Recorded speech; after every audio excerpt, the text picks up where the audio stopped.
అంటే ఒక healthy పర్సన్లో reach అవ్వడానికి అసలు యాక్చువల్లీ ఎంత టైం పడుతుంది డాక్టర్? స్పర్మ్ విడుదల అయిన తర్వాత మినిమం అతనికి 24 to 30 అవర్స్ అంటే ఒక రోజు పడుతుందండి. ఒక రోజు పడుతుంది.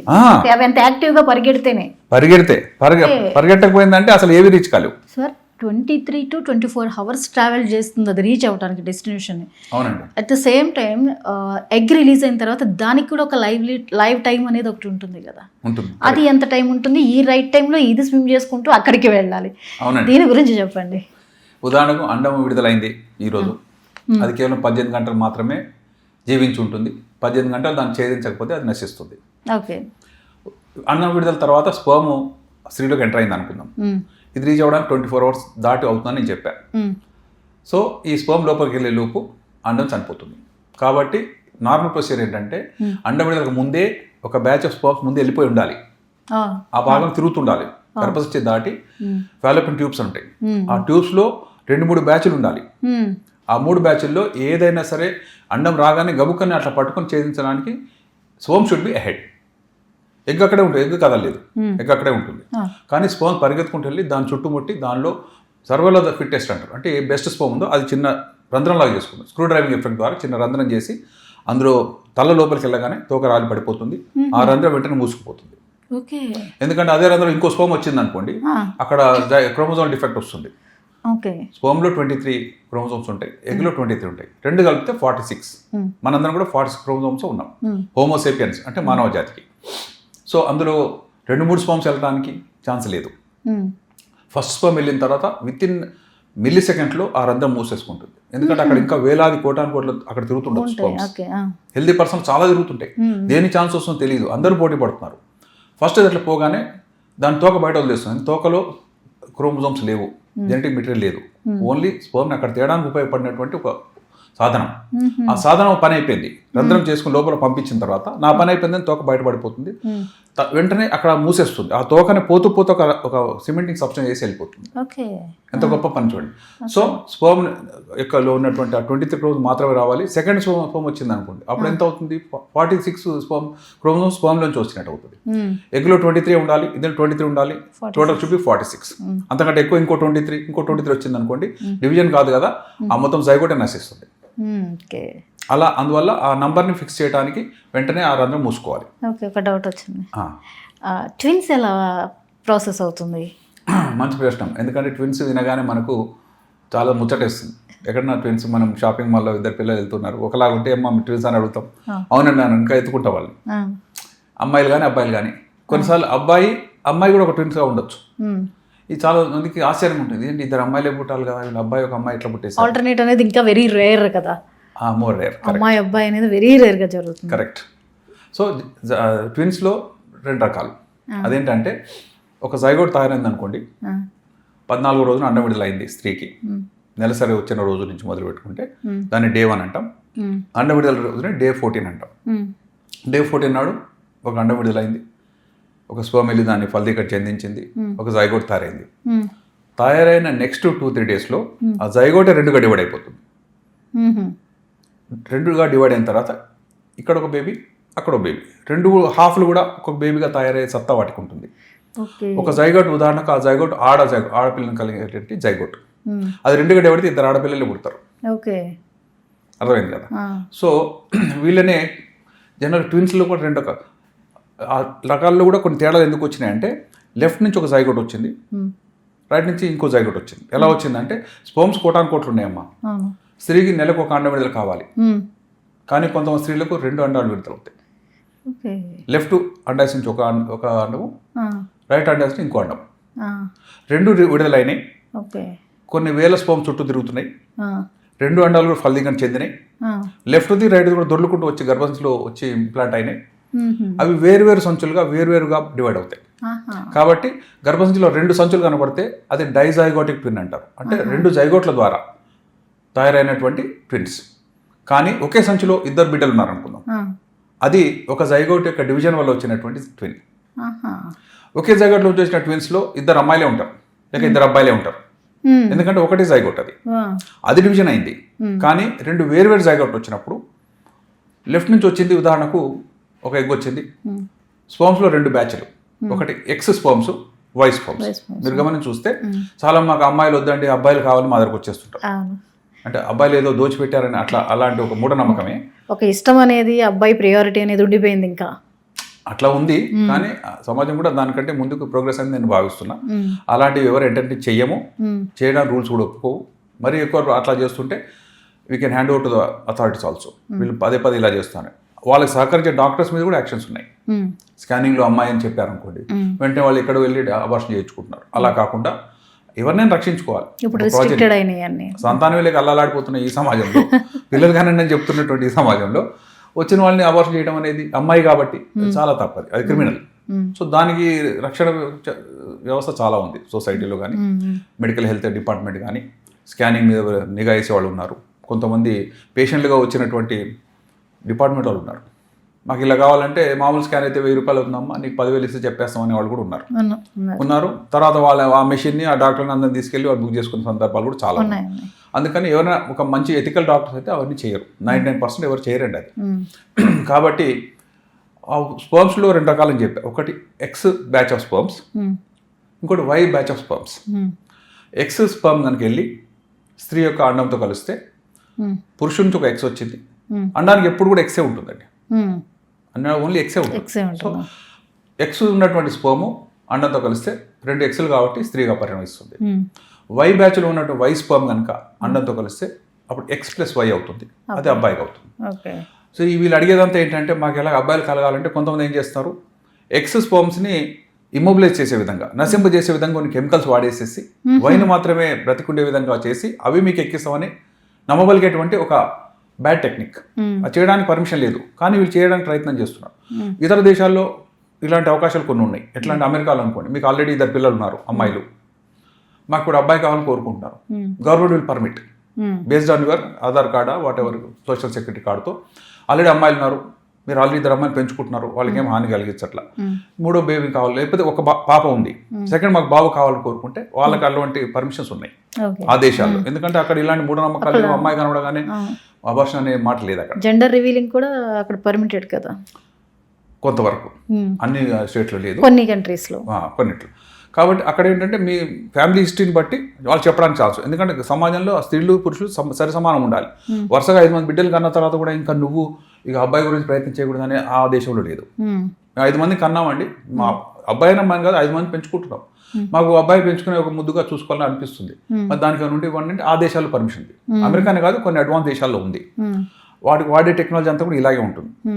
మీకు అమ్మాయి కావాలనుకోండి, అమ్మాయి కావాలని కోరుకునే వాళ్ళు కూడా ఉంటారు. మాకు 4 అబ్బాయిలు అండి, ఇప్పుడు అమ్మాయి కావాలి. అప్పుడు ఏం చేయాలి, వై స్పర్మ్స్ని ఇనాక్టివేట్ చేసే విధంగా కొన్ని కెమికల్స్ వాడితే ఈ బ్యాచ్లో ఉన్న వైలు కొన్ని స్లో అవుతాయి, చనిపోవు, స్లో అవుతాయి. పరిగెత్తే వాళ్ళు ఎక్స్ వాళ్ళు ముందు పరిగెత్తారు, ముందుకెళ్ళిన వాళ్ళకే ప్రైజ్ వస్తుంది. సో దాని ద్వారా ప్రెగ్నెన్సీ వస్తుంది. ఇది సింపుల్ టెక్నిక్. సో ఈ టెక్నిక్ మన దేశంలో చేయండి అని, లేదా ఇలాంటివన్నీ మీకుంటే చెప్పండి అలాంటి చెప్తుంటారు. మన దేశంలో ఇది పర్మిషన్ లేదు, టోటల్గా నిషిద్ధం అది. Absolutely it's not. ఎందుకంటే మన దేశంలో ఉన్నటువంటి అంటే నార్త్ ఇండియాలో గమనిస్తే ఈ అబ్సెషన్ ఎక్కువ ఉంది. నేను పంజాబ్లో చదువుకున్నాము, పీజీఐ చండీగఢ్ అని, ఇండియాలో టాపర్స్కి సీట్ వస్తుంది అక్కడ. ఆల్ ఇండియా లెవెల్ ఫస్ట్ వచ్చి నేను అక్కడ చదువుకున్నా. అక్కడ ఎంఎస్ జనరల్ సర్జరీ చేశాను. ఆ తర్వాత super speciality urology and andrology, దీన్ని అక్కడే చదువుకున్నా. అక్కడ మేము చూసినప్పుడల్లా కూడా నార్త్ ఇండియాలో అమ్మాయి అని అంటేనే కొంత ఇష్టపట్ల, ఎందుకో మరి ఆ టైంలో. నేను ఒక 15-20 years బ్యాక్ పాస్ అయ్యి, ఆ టైంలో అలాగుంది, ఇప్పుడు అట్లాగుంది. అందుకని అక్కడ ఇంకా స్ట్రిక్ట్గా ఉంది system. Fortunately in last 20 years equalise అయిపోయి ఇప్పుడు అమ్మాయిలు ఈక్వల్ అయిపోయారు. నార్త్ ఇండియాలో కూడా ఆల్మోస్ట్ ఈక్వల్ అయ్యారు. సౌత్ ఇండియాలో అంత జాడ్యం ఎక్కువ లేదు, పర్లేదు ఎవరైనా పర్లేదు అనే ఉదార స్వభావం. కానీ మనకు పుట్టిన వాళ్ళు మనకెందుకు కష్టం అవుతారు కదా, అంతే కదండి. ఇప్పుడు ఒక ప్రాణాన్ని తీయడం అనేది ఒక క్రైమ్. మన పొట్టలో ఉన్నదాన్ని మనం క్రైమ్ చేయడం ఏంటండి, ఇంకొకలా తలపెట్టడమే తప్పు. మన శరీరంలో ఉన్న మన బిడ్డని చంపుకోవడం కాదు. మీరు ప్లాన్ చేయండి ప్రాపర్గా, మీరు ప్లాన్ చేసుకోండి. మీకు వద్దనుకుంటే టేక్స్ ప్రికాషన్స్. కానీ once child is already taken life, ఇక దాన్ని నశింప చేయకండి. If your systems permit you, ఆర్థిక పరిస్థితి బాగుంది అనుకుంటే పెంచడానికి ప్రయత్నం చేయాలి. అది ఎవరైనా పర్లేదు, ఎవరైనా పర్లేదు. ఇంతకుముందు మహిళలు అంటే అయ్యో వద్దని, ఇప్పుడు మహిళా రిజర్వేషన్ వచ్చిన తర్వాత చాలామంది అమ్మాయిలు కనాలి ఇప్పుడు. ఎందుకంటే అబ్బాయిల కంటే అమ్మాయిలకే ఎక్కువ అవకాశాలు ఉండే ఫ్యూచర్ ఉంది. అవునమ్మా, ఇప్పుడు గబుక్కని మనకు అనేసి పెద్దలు చేయలేము. ఇప్పుడు కంటే 20 years తర్వాత వాళ్ళు పైకి వస్తారు. కాబట్టి ఇప్పుడు over period of time thinking change అయింది. అమ్మాయిలు కావాలి అనేది వస్తుంది, అమ్మాయిలే కావాలి, ఇంట్రెస్ట్ చూపిస్తున్నారు. అమ్మాయిలు కావాలి కాదు, అమ్మాయిలే కావాలి. తర్వాత ఒకడు ఉంటే సర్లే ఒకడు ఉంటే ఉంటాడు కానీ అమ్మాయిలు ఎక్కువ ఉంటే బాగుంటుంది అట్లా. ఎందుకంటే వాళ్ళకి అన్ని రకాల అడ్వాంటేజెస్ ఉన్నాయి, ప్రొటెక్షన్స్ ఉన్నాయి. మన జాతక పెంచుకుంటే వాళ్ళు అబ్బాయిని మించి వాళ్ళు రాణిస్తున్నారు. ఏ ఎగ్జామ్ అని చూడండి, మీరు నీట్లో చూడండి, ఇంకా వెబ్సెట్ అంటారు, హెడ్సెట్ అంటారు, ఏదో అంటారు, అన్నింటిలో అమ్మాయిలే. ఈరోజు పేపర్ చూస్తే ఇంకా ఏదో అసలు మన సంబంధం ఏంటి టెస్ట్ అది, దాంట్లో కూడా అమ్మాయిలే. మా దగ్గర చదువుతున్న మా బ్రదర్ కూతురు 150 మంది ఎంబీబీఎస్లో జాయిన్ అయ్యారు. ఎంతమంది ఉన్నారమ్మా మీ దగ్గర అబ్బాయిలు అని అంటే 33 మంది అని చెప్పింది. మిగిలిన వాళ్ళందరూ అబ్బాయిలే. 117 మంది అబ్బాయిలు. అబ్బాయిలందరూ ఒక బెంచ్ ఇచ్చారు చిన్నగా అటు సైడ్, మొత్తం అమ్మాయిలే. వ్యవసాయం చూడడానికి వెళ్తే ఇదేంటి అంత అమ్మాయిలే ఉన్నారంటే అబ్బాయిలకు సరిగా రారు కాలేజీకి, అలా 5-6 మంది వచ్చారు అక్కడ. అంటే ఇదే కాదు, ప్రతి బ్యాచ్ అలాగ ఉంది.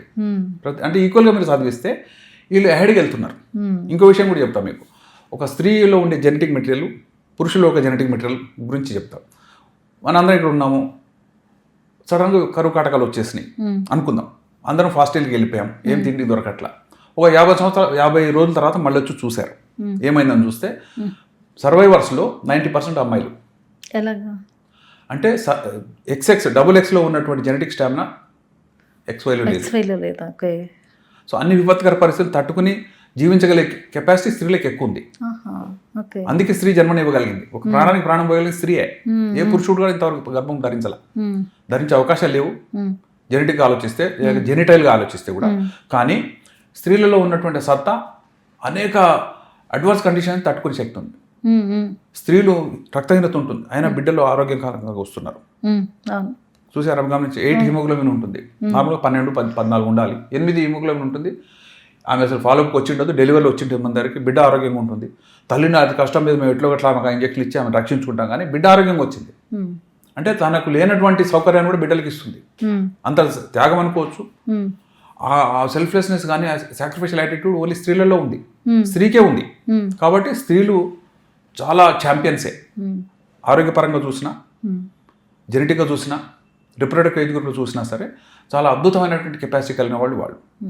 సమాజం ఇంకో విధంగా చూస్తుంది, పురుషాధిక్యత అంటుంది, రకరకాల మూఢనమ్మకాలు ఎప్పటి నుంచో వచ్చినాయి, మనకు తెలియదు. ఎవరైనా సరే అరే అబ్బాయి లేడా, ఇంకా నువ్వు కంచుడా ఏమైతుందో చూద్దాం అన్న వాళ్ళు తప్పితే, ఏదో అదైంది ఇద్దరికి అన్నారుగా చాలే అన్న వాళ్ళు తక్కువ. పేరెంట్స్లో పాత ముత్తాతలను అడగండి. ఇప్పుడు పేరెంట్స్ చూడండి, ఒకళ్ళు చాలండి మాకు అమ్మాయి పుట్టి మాకు చాలనే వాళ్ళు చాలా మంది చూస్తాను నేను. ఇప్పుడు ఒకళ్ళు చాలు, అమ్మాయి అంటే అమ్మాయి కదా ఇంకోటి కనుకనే అంటే పర్లేదు సార్ ఎవరైనా ఒకటే కదా సార్ అంటే హృదయం ఉప్పొంగుతుంది. మా పేషెంట్లు అడిగినా సరే ఏదో కారణం మీద వచ్చింటారు, సార్ నాకు ఫ్యామిలీని ఆపరేట్ చేయండి సార్ పురుషుడు అడిగాడు. ఎంతమంది పిల్లలు ఉన్నారు అడుగుతాం మేము. ఒకళ్ళు ఉన్నారు, పాప బాబా అంటే పాప మేము భార్య ఒప్పుకుంటుందా, ఆమె ఒప్పుకుంటుంది, వాళ్ళ నాన్న ఒప్పుకుంటాడు, మా నాన్న కూడా ఒప్పుకుంటున్నాడని. ఎట్లా అని అంటే చాలు సార్ ఇప్పుడున్న సమస్యలకి అన్నిటికీ ఒకళ్ళు చాలు, అమ్మాయి అయినా పర్లేదు నాకు, అమ్మాయి చాలిక మేము చాలా హ్యాపీ, మళ్ళీ 10 సంవత్సరాలు కానీ మార్చుకుంటాం మనసు అంటే ఏం లేదు సార్ ఇప్పుడే ఇట్లా ఇంకా మోర్ ప్రోగ్రెసివ్గా ఆలోచిస్తాం. దాని అర్థం ఏంటంటే స్త్రీలు వెల్కమ్, స్త్రీలు ఉండాలి. స్త్రీలు లేకపోతే సమాజం అంతరించిపోతుంది. ఎందుకంటే కనేవాళ్ళు కావాలి. కనే యంత్రాలు నేను అనను, కనే మాతృమూర్తులు అంటాం. కనేవాళ్ళు కాకపోతే అసలు పిల్లలు ఎక్కడ పుడతారు. కాబట్టి స్త్రీల సంఖ్య తగ్గిన ఏ సమాజమైనా పతనవంచన ఉంటుంది. ఆ విషయం అందరూ అర్థం చేసుకోవాలి. మనం ఏదో ఛాందసవాదంతో మాట్లాడుకున్నా పురుషులు 4 కూర్చొని, కానీ వాళ్ళు అర్థం చేసుకోవాల్సింది ఏంటంటే స్త్రీలు ఉండాలి. స్త్రీలు లేకపోతే అల్లకొల్లం అవుతుంది, స్త్రీల కోసం పోటీ మొదలవుతుంది, స్త్రీల కోసం చంపుకునే పరిస్థితి వస్తుంది. అమ్మాయిలు తగ్గితే మంచిగా చూసుకుంటే ఆమె పిల్లలు కంటుంది, పిల్లలు పెంచుతుంది, సమాజ అభ్యున్నతికి ఆమె తోడ్పడుతుంది. ఎంత హెల్తీగా ఉంటే అంత ఇవ్వగలుగుతుంది. అవునండి. ఇప్పుడు స్త్రీలు మీరు పాతకాలం చూస్తే 10 మంది 12 మంది పిల్లలు కనేవాళ్ళు ఒకే స్త్రీ. అప్పుడు ఇన్ని ఫెసిలిటీస్ లేవు, ఏం లేవు. హాస్పిటల్స్ కూడా పోయేవాళ్ళు, ఇంట్లో డెలివరీ అండి, దాయమలు చేసిపోయేవాడు. బ్లేడ్ తీసుకొని తాడు కట్టేసి బ్లేడ్ కట్ చేసి అయిపోయిందమ్మా అని వెళ్ళిపోయేవాడు చేతులు కడుక్కొని. ఇప్పుడు చూస్తే పెయిన్లెస్ డెలివరీ 2 లక్షలు తీసుకుంటున్నారు. ఒక్క డెలివరీ అంటే మహాయజ్ఞం అయిపోతుంది. అలా ఉంది పరిస్థితి. సో ఎట్లా చూసినా సరే స్త్రీల యొక్క పరిస్థితులు చాలా జెనెటిక్గా కానీ హెల్త్ వైజ్ కానీ స్టాండర్డ్ పెరుగుతున్నాయి. ప్లస్ ఫర్టిలిటీ విషయాన్ని గమనించిస్తే స్త్రీలు ఎంతైతే తగ్గుతుందని అనుకుంటున్నామో అంతకంటే ఎక్కువగా పురుషుని యొక్క ఫర్టిలిటీ తగ్గుతుంది. పురుషులకైతే ఎక్కువ తగ్గుతుంది. పురుషుల fertility is more on the decline compare to ladies. స్త్రీలకు వసంత ఋతువు అనేది కేవలం 30 సంవత్సరాలు అమ్మ, 12-13 సంవత్సరాలు రాజస్వల్ అయింది అనుకోండి, 42-43 కల్లా మళ్ళీ మెనోపాజ్ కూడా వచ్చేస్తుంది. వాళ్ళ బెస్ట్ ఇయర్స్ ఎప్పుడు అంటే 18 years to 28 years. ఆ సమయంలో పెళ్లి చేసుకుని పిల్లలు కంటే ఆరోగ్యవంతులు పుడతారు. ఆ విండో అందరికి తెలుసు, ప్రతి ఒక్కరికి తెలుసు. రజస్వాల్ కాగానే పెళ్ళి ఎందుకు చేయరు అంటే ఆమెనే మెచ్యూర్ కాదు, ఆమె బాడీ ఇంకా షేప్ తీసుకోలేదు, ఆమె ఇంకా కెపాసిటీస్ రాలేదు, రిజర్వ్స్ రాలేదు, మెంటల్ మెచ్యూరిటీ లేదు. అందుకని వెయిట్ చేసి మ్యారేజ్ ఏజ్ గ్రూప్ 18 years పెట్టారు. అప్పటికల్లా అండం క్వాలిటీ పెరుగుతుంది. 30 years పెళ్లి చేసినటువంటి అమ్మాయికి కూడా పిల్లలు కలగచ్చు. కానీ ఆమె ఎగ్ క్వాలిటీ సరిగా లేకపోవడం వల్ల పిల్లలు రకరకాల లో బర్త్ వెయిట్ కావచ్చు, జెనెటిక్ డిఫెక్ట్స్ కావచ్చు, రక్తహీనత కావచ్చు, వాళ్ళ ఇమ్యూనిటీ తగ్గి త్వరగా ఇన్ఫెక్షన్ లూజ్ మోషన్ చనిపోవచ్చు. ఇవన్నీ లేకుండా ఆమె ఆరోగ్యంగా ఉంటే ఆమె యొక్క ఇమ్యూనిటీ ఆమె పంచుతుంది, బిడ్డలకి రక్త మాంసాన్ని పంచుతుంది. ఇవన్నీ చూసుకుంటే 18 yearsకి పెళ్లి చేసుకున్న వాళ్ళు 19 or 20 years కన్నారు అనుకో బిడ్డని, that's ideal family. By 28 or 25 years కల్లా ఫ్యామిలీ కంప్లీట్ అయితే ఇంకా అంతకుమించిన అదృష్టం లేదు. ఆ తర్వాత పిల్లలు కనడం కాదు, కన్న వాళ్ళని జాగ్రత్తగా చూసుకోవడం. సో ఈ క్రమంలో పురుషులు కూడా వాళ్ళ కౌంట్ తగ్గుతుంది అని తెలుసుకుంటే ఏమిటి అంటే స్మోకింగ్. ఈ మధ్య బాగా రింగులుగా స్మోకింగ్ చేసి అదొక మ్యాచో ఇమేజ్. సినిమాల్లో కూడా దాన్ని గ్లోరిఫై చేస్తూ హీరోలు గ్లోరిఫై చేస్తూ కింద మాత్రం smoking is injurious to health అని వస్తుంది. అంటే కాంట్రడిక్టరీ స్టేట్మెంట్స్ అవి. ఏ హీరో కూడా మళ్ళీ ఆపల, మళ్ళీ అదే చేస్తున్నారు, కింద క్యాప్షన్ వేసుకుంటున్నారు. దాని అర్థం ఏంటంటే ఒక హీరో ఏం చేస్తున్నాడు దాన్ని అనుకరించే వాళ్ళు కానీ, దాన్ని ఇష్టపడే వాళ్ళు కానీ, అది నేను చేయాలనుకునే వాళ్ళు కానీ పెరిగిపోతుంటారు. అదొక హీరోయిజంగా ఫీల్. ఆల్కహాల్ లేకుండా సినిమా చూడడం కష్టం ఈ మధ్య. ప్రతి చోట ఆల్కహాల్ తాగేస్తారు. ఎవరు హీరో అయినా విలన్ అయినా ఆల్కహాల్ గ్లాసు పెట్టుకొని తాగేస్తున్నారు. వీకెండ్ వస్తే ఇప్పుడు అది లేకపోతే కష్టంగా ఉంది జనానికి. ఆ పరిస్థితికి వచ్చేసింది మైండ్ సెట్ పిల్లలకి. పాతకాలంలో అంటే ఒక 25 years 30 years బ్యాక్ ఆల్కహాల్ తాగితే పిల్లని ఇచ్చేవాళ్ళు కాదు, అయ్యో వాడు తాగుపోతుంది, తాగిపోతే వాడికి ఆ స్టాంప్ పడిపోయేది. సో ఇప్పుడు మీరు 10 మంది వెళ్ళి పార్టీ జరుగుతున్నాను, మేము తాగనని అన్నాం అనుకోండి, ఎంత పనికిరాని వచ్చాడు పార్టీలకు, దూరం పంపించండి, అక్కడ లేడీస్ పంపించానంటూ. అక్కడ లేడీస్ జరిగిపోతే వాళ్ళు కూడా కొంతమంది తాగేస్తున్నారు. అక్కడ రెడ్ వైన్ అంటున్నారు, అదంటే మొత్తం తాగడం అనేది ఒక యూనివర్సల్గా యాక్సెప్టెడ్ ఫినామినన్ అయిపోయింది. తాగని వాడు ఏదో పనికిరాని వాడి కింద, మెచ్యూర్ కాని వాడి కింద, అలా ఉంది. సో ఈవెన్ అన్ని అలా ఉన్నా ఆల్కహాల్ అనేది ఇది వైస్, అంటే ఒక బ్యాడ్ హ్యాబిటే. ఆల్కహాల్ మంచి వెరైటీస్ ఉన్నాయి, చాలా పాష్ ఉంటాయి, అవి కొలెస్ట్రాల్ పెంచవు, దానివల్ల హార్ట్ చాలా బాగా పనిచేస్తుంది, ఇవన్నీ ఒట్టి మాటలే. ఆల్కహాల్ ఎనీ ఫామ్, ఎంత కాస్ట్లీ అయినా, ఎన్ని సంవత్సరాలు దాచబడినా సరే, it's always dangerous to life, dangerous to injuries to health. Regular తాగేవాడికి ఏంటంటే డోస్ పెంచుతాడు. ఇప్పుడు ఈ సంవత్సరంలో 2 పెగ్గులు తాగినవాడు నెక్స్ట్ ఇయర్కు 3, 4 సంవత్సరాలు 4 పెంచుకుంటూ లివర్ ఫెయిల్ అవుతుంది, సిరోసిస్ ఆఫ్ లివర్. మనం మంచిగా ఉన్న ఆరోగ్యానికి విషయాన్ని పంపుకుంటూ చివరికి సిరోసిస్ ఆఫ్ లివర్ అయితే లివర్ ట్రాన్స్ప్లాంట్ చేయాలంటే 40 లక్షలు అడుగుతున్నారు. మొదటి 40 తీసుకుని ఇంకో నెక్స్ట్ 6 రోజులు ఇంకో 20 కట్టమంటున్నారు. ఏ మనిషి కట్టలేనటువంటి ధరలు దాంట్లో ఉన్నాయి, మళ్ళీ ఒకళ్ళు ఇవ్వాలి కూడా. ఇవన్నీ చూస్తుంటే మనం తాగి ఇవన్నీ ఏంటి అసలు, మనం ఎందుకు తాగాలి, తెచ్చుకోవడం కదా, మనకు మనమే హాని చేసుకొని మనకు సులువుగా చంపుకుంటూ, అదొక గొప్ప పని అనుకుంటూ, అది ఫ్యాషన్ అనుకుంటూ, అది అడ్వాన్స్ సొసైటీ అని, అందులో లేనివాడు పనికిరానివాడు అని, ఇవన్నీ చూస్తుంటే సమాజం కొంతవరకు పెడదోని పట్టినట్టే లెక్క. Smoking and alcohol easily accept అవ్వడం అనేది చాలా తప్పది, యాక్సెప్ట్ కాకూడదు. ఎవరైనా స్మోక్ చేస్తుంటే తల్లిదండ్రులు చెంప వాయించాలి. నా ఇష్టం నేను తాగుతా అని అన్నా సరే, ఇట్ ఈస్ అతనికి హజార్డ్ కాకుండా సోషల్ హజార్డ్. నేను తాగుతున్నాను సిగరెట్, నా చుట్టూ వాళ్ళకి కూడా ఆ హాని కలుగుతుంది, కాబట్టి నాకు హక్కు లేదు, ఇతరులను గాయపరిచే హక్కు నాకు లేదు. దానికి పబ్లిక్ ప్లేస్లో కాదు, మీరు లోపల తాగాలి, స్మోకింగ్ రూమ్స్ ఉంటాయి, స్మోకింగ్ ఎన్క్లోజర్స్ ఉంటాయి, ఇవన్నీ కూడా పనికిరాని మాటలే. Don't smoke, that's the best remedy. దాని ట్రీట్మెంట్ అక్కర్లేదు. దానివల్ల లంగ్ క్యాన్సర్స్ చనిపోయిన యంగ్స్టర్సే. స్మోక్ ఏం చేస్తుంది, స్మోక్ అంటే అందులో నికోటిన్ ఉంటుంది, చాలామంది అనుకుంటుంది నికోటిన్ ఉంటుంది కాబట్టి అది లోపలికి వెళ్ళిపోతుంది. Simple heat can cause cancer. పెదవులు పెట్టుకొని ఆ హీట్ కూడా స్లోగా క్యాన్సర్ కలుగజేసే శక్తి ఉంటుంది. స్మోకింగ్లో ఉన్నటువంటి ఇల్ ఎఫెక్ట్స్ ఏంటంటే అందులో 4000 టాక్సిన్స్ ఉంటాయి. మనకు తెలిసినవి కొన్నే. నికోటిన్ తెలుసు మనకు. నికోటిన్ అసలు ఎందుకు స్మోక్ చేస్తున్నారు అంటే కొంచెం సైకోస్టిమ్యులెంట్, బ్రెయిన్ని కొద్దిగా స్టిమ్యులేట్ చేస్తుంది, నేను కొంచెం అలసిపోయినప్పుడు కొద్దిగా రిఫ్రెష్ చేస్తుంది, అందువల్ల నేను బాగా ఆలోచించగలుగుతున్నా అని కొంతమంది అనుకుంటుంటారు. కానీ ఆ పీల్చినటువంటి ఆ టాక్సిన్ లంగ్స్లో పెరిగిపోతుందని, ఆ తర్వాత అతను పీల్చున్న హీట్ లోపల థ్రోట్లో ఉన్నటువంటి మ్యూకస్ మెంబ్రెయిన్ని ఇరిటేట్ చేస్తుందని, over a period of time throat cancers వస్తాయి. ఇక్కడ వచ్చిందని లోపల వైపు వచ్చింది అనుకోండి, దవడ మొత్తం కోసేస్తున్నాం, సగం ఫేస్ తీసేస్తున్నాం. తీస్తే ఇలా క్రాస్గా ఫేస్ ఊహించండి, ఒక మనిషికి ఇలా ట్రయాంగిల్ లాగా ఉంటుంది. చెప్తే అలా ఉంది. అలాంటి వాళ్ళని చూస్తే పరిస్థితి ఏంటి, అంత దయనీయమైన పరిస్థితి. అలా ఉన్నా సరే బతకాలని ఆశతో ఏది కోసినా పర్లేదు డాక్టర్ గారు మీరు తీసేయండి, నేను తప్పు చేశా, నేను తాగిన మొదట్లో ఏం కాదనుకున్నా 15 సంవత్సరాల తర్వాత ఈ క్యాన్సర్ వచ్చింది. అంటే 15 సంవత్సరాల తర్వాత జరిగేది ఈ రోజున మనం ఎలా భయపడతాం ఒక వ్యక్తిని. ప్రతి చోట రాస్తున్నారు స్మోకింగ్ ఈజ్ నాట్ సేఫ్ అని చెప్పి. కానీ ఆ over period of time lungs చూసాం మేము. ఒక వ్యక్తికి లంగ్ క్యాన్సర్ వచ్చింది, పోయాడు. లంగ్స్ తీసి పిండుతాం జనరల్గా. లంగ్స్ పిండితే మామూలు మనిషికి అయితే వాటర్ లాంటి జ్యూస్ ఒకటి వస్తుంది, వీళ్ళకి గానుగ వస్తుంది. గానుగ అంటే నల్లటి ఆయిల్, నికోటిన్ అక్కడ చేరుకొని గట్టి స్టిఫ్ అయిపోయి ఉన్నంతకాలం వాళ్ళు ఆయాసపడ్డారు. ఎంఫిసిమా అంటాం, గాలాడ అని గాలి తీసుకుంటున్నారు. మొత్తం నల్లటి గానుగా ఆ టాక్సిన్లో అసలు వచ్చిన ఆక్సిజన్ తీసుకోలేక చూస్తుంటే అలా ఎగిరెగిరి గాలి తీసుకోలేక ఎయిర్ హంగర్ అంటాం. ఎయిర్ హంగర్, మన చుట్టూ గాలి ఉంది కానీ వాళ్ళకి మాత్రం అందట్లా. అలా అయ్యి చివరికి దాంట్లో చూస్తుంటే మల్టిపుల్ క్యాన్సర్స్, నల్లటి విష పదార్థం. ఆ పిండిన తర్వాత మొత్తం అది పిండేస్తే మళ్ళీ నార్మల్ కలర్లో లంగ్ వచ్చింది. అంటే అతను సొంతంగా వేసుకున్నటువంటి ఒక విషయం అది దాంట్లో జరిగింది.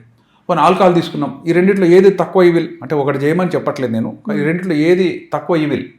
స్మోకింగ్, ఆల్కహాల్ ఏది ఎక్కువ డేంజర్? పోనీ అట్లా అని ఆలోచిద్దాం. Smoking is most dangerous.